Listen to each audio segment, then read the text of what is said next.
Hi, I'm Josanne Wright Callender, the author of the Happy Little Garbage Truck Picture Book and Educational Program. And I'm going to continue with the proprioceptive area of our structuring a child's day for learning, because as I looked over some material that I had and reflected back to my own practice, there are so many other things that I felt that I really should do a part two of last Friday's talk. Now, um, entitled this Hyperactivity Helps because a child who has displays a need for proprioceptive stimulation or sensory diet, which in a sensory diet I'll talk about more later, but that's anything that a child can use to help them focus, calm down, or help them to become more alert. And a child who has a proprioceptive need tends to display this need as hyperactivity. There's this wonderful article, which I will leave in the description box below, by Alicia Groger. She's an occupational therapist and a mom. She's written several articles that are just really extensive. And in reading them, it kind of brought back to mind some of the things that I've used in the classroom based on the occupational therapist's guidelines that we were given.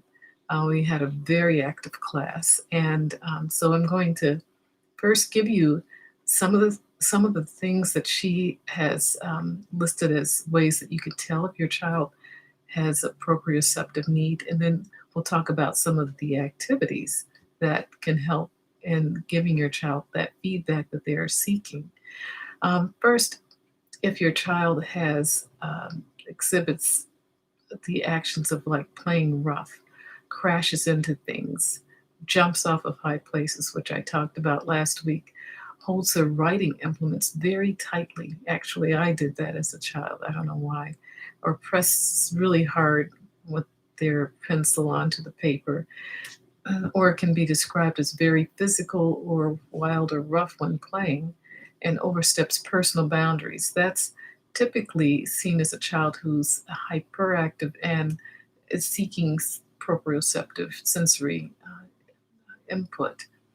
The hypoactive child is the one who has low energy, may not want to get out of bed in the morning and bumps into things and has high pain tolerance.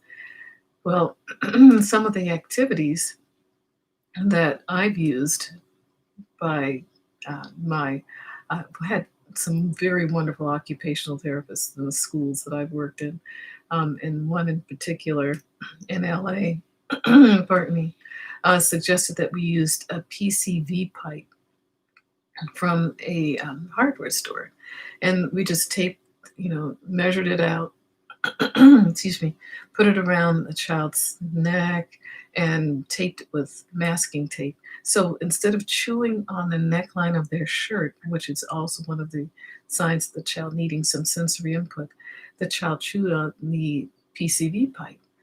And, pardon me, Mrs. Groger also mentioned that you can give the child chewy things or crunchy things, and that'll give them that feedback that they are needing. The children who like tight places, wrap them in a blanket, and not doesn't have to be super tight, but in all of these activities, occupational therapists suggest that you allow the child to guide you as to how much or how little pressure they need. We would wrap the child in a burrito style and then use an exercise ball to massage them. They would lie face down and we wouldn't roll the ball past their shoulders because that's a very delicate area.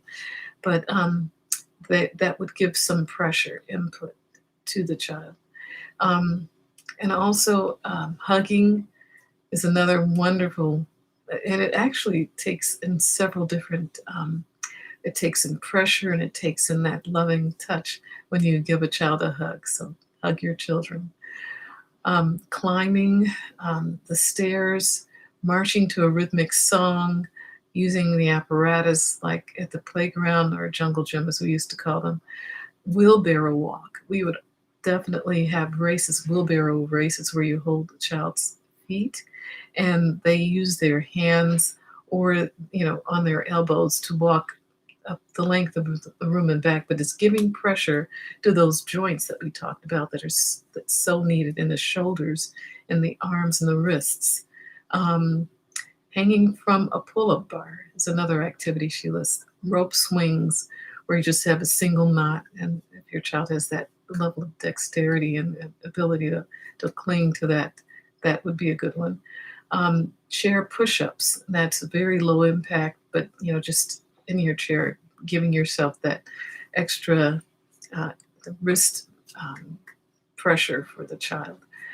Jumping jacks is another great warm-up activity that we used in the morning, and also it helps to give that impact on the knees and the ankles and the hips. Heavy work like pushing a grocery cart in the grocery store, vacuuming, or digging with a shovel. Beach, sand, snow, she mentioned these. So I'm going to leave the description box link to Mrs. Grover's article. It's wonderful. So I'm just hoping that some of these tips will be helpful. And then tomorrow we'll move on to the vestibular activities and what that actually looks like in a child who needs that kind of sensory diet impact. So all of these things I found help the children in my classroom focus and do their best because we took care of their physical needs first. So thank you very much, and I'll talk with you tomorrow. Bye bye.